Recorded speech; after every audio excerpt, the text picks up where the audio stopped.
কোরআন মধুর বাণী, কোরআন মধুর বাণী, হ্যাঁ কোরআন মধুর বাণী আমি যখনই শুনি, কোরআন মধুর বাণী, আমার সাথে কিন্তু গাইতে হবে।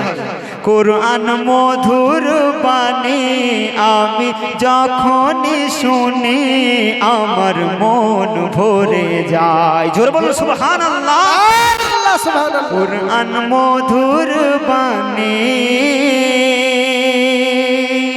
এই যে কোরআন আমরা পড়ি, এই কোরআনের আল্লাহ এক একটা হরফে কত করে নেকি দিয়েছে কবি বলছে, প্রতিটি হরফে 10 নেকি আছে, আমলে জমা হয়।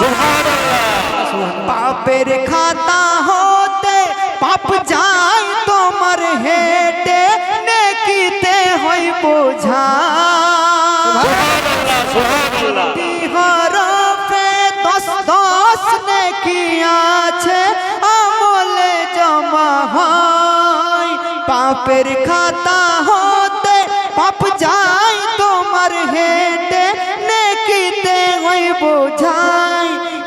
এমন বরকতময় মেলে সবারই দাওয়ায়, এমন বরকতময় মেলে সবারই দাওয়ায়। তাই শোনো মুমিন মুসলমান, পড়ে দেখো না কোরআন কত শান্তি পাওয়া যায়। শোনো মুমিন মুসলমান, পড়ে দেখো না কোরআন কত শান্তি পাওয়া যায়। কোরআন মধুর বাণী আমি যখন শুনি আমার মন ভরে যায়। কোরআন মধুর বাণী।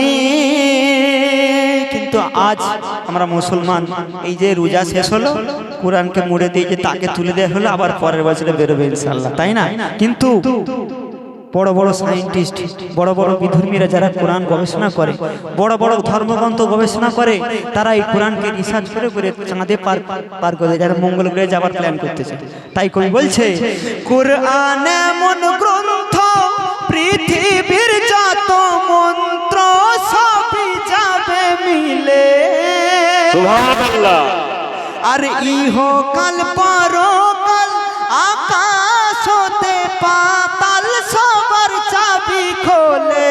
সুবহানাল্লাহ, সুবহানাল্লাহ। কোরআন বড় মধুময়, কোরআন বড় মধুময়, কলবে নূর জারি হয়। কোরআন বড় মধুময়, কলবে নূর জারি হয়। শোনো মুমিন মুসলমান, পড়ে দেখো না কোরআন কত শান্তি পাওয়া যায়। কোরআন মধুর বাণী আমি যখন শুনি আমার মন ভরে যায়। কোরআন মধুর বাণী।